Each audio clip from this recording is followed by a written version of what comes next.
going, guys? Trey Clark. We're back at Trey's Texas Table. It's been a while since I've done a cooking video here. We're going to do chicken fried porterhouse, okay? Now, many of us married very svelte, slight wives that were pretty on the eyes when you married them, but then you get bored and you're like, screw it. Let's eat what we want. And turns out they're the ones that end up eating most of it. So once we succumb to that, we start making stuff like this. Now, usually it's a beef cutlet or a chicken breast, which is pounded out. This one here is thin enough where I'm just gonna kind of rub one out on it. And the trick to a good chicken fried steak is a double egg wash. And an egg wash, if you're ever wondering, basically any fried chicken, any chicken fried steak, chicken fried anything, is your wash and your batter and then goes into the fryer, okay? You want your fryer to be about 350, so we're gonna do 2 eggs. And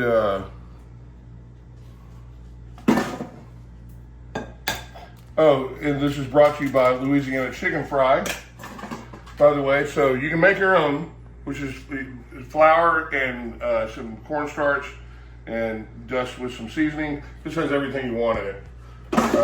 And then I'm using buttermilk. You can use regular milk, even heavy whipping cream at all. You can try it out yourself. Looks about like that, okay? All you're trying to do is get it to stick, get the flour to stick to it. So I'm gonna stir this up and we'll go to the next step here. All right, so we're about done with this here. This is what it should look like for at least one steak. So this is our batter. We're gonna do this twice. So I'm gonna take this. Now before I do this, if you notice in cutlets, they kind of have their little, well, they call them cutlets because they're kind of pounded out. This is just a regular steak, so I'm gonna let the batter get in here.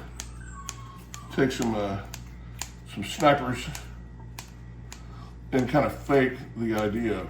This has got a bone in it, something you probably don't see much, but Beth decided to challenge me. She said, why don't you chicken fry that, fat boy? And I said, all right, let's do it. So a porterhouse is basically a strip and a sirloin or filet, depending on the cut. So just go in here, make sure it gets on all sides. Now, there's 2 ways to do it. You do it once if you don't like a lot of batter.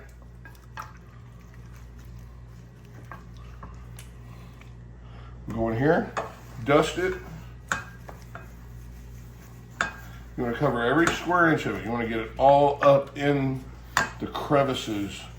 You want to make sure all the places Mother doesn't talk about or let you read about in school. It's like rolling. It's how do you there's a fat girl joke in here.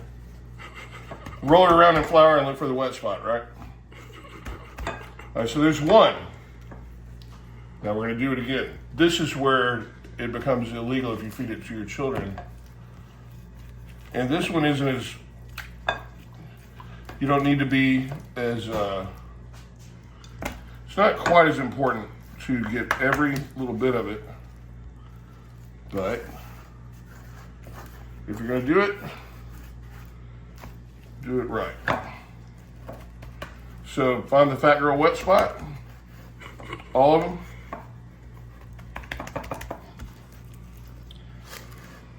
And this is pretty much what it should look like.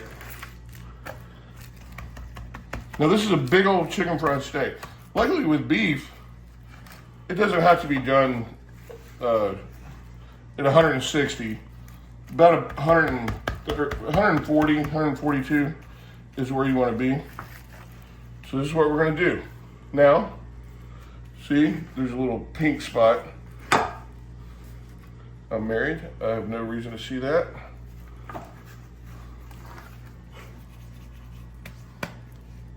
So we're going to take this over to the fryer. Now, before I do this, we're going to check the temperature in the fryer. We'll be right back. All right, so we're going to turn this. Be real careful. Ooh, boy. Look at that.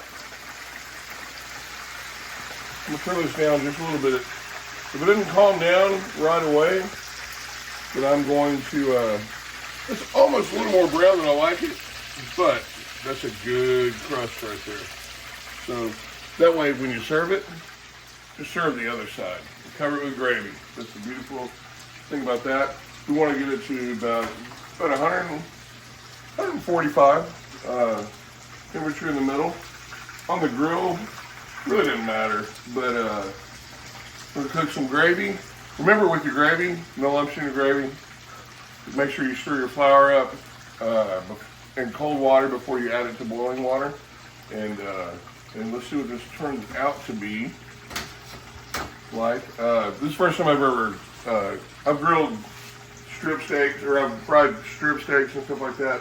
Never done a T-bone, but I'm going out on a limb and gonna say I bet it's pretty freaking good. We'll see how this turns out. Hey, don't go change it. Try and please me.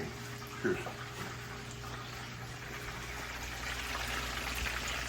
All right, we got our country gravy made here. There's a recipe for that I can get into later. It's just flour-based gravy.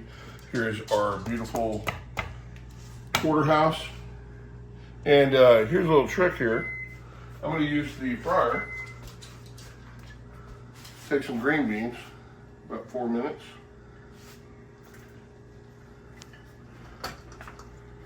And we're going to fry the green beans up. I turned it down just a little bit because I didn't want it to go nuts with the water. But these will sizzle up after about 5 minutes. And season them with a little salt and pepper. It's in the same as the grease that I cooked the steak in. So these will be ready, and we'll cut into it here in a minute while the gravy cools and the fried steak cools and the beans cook.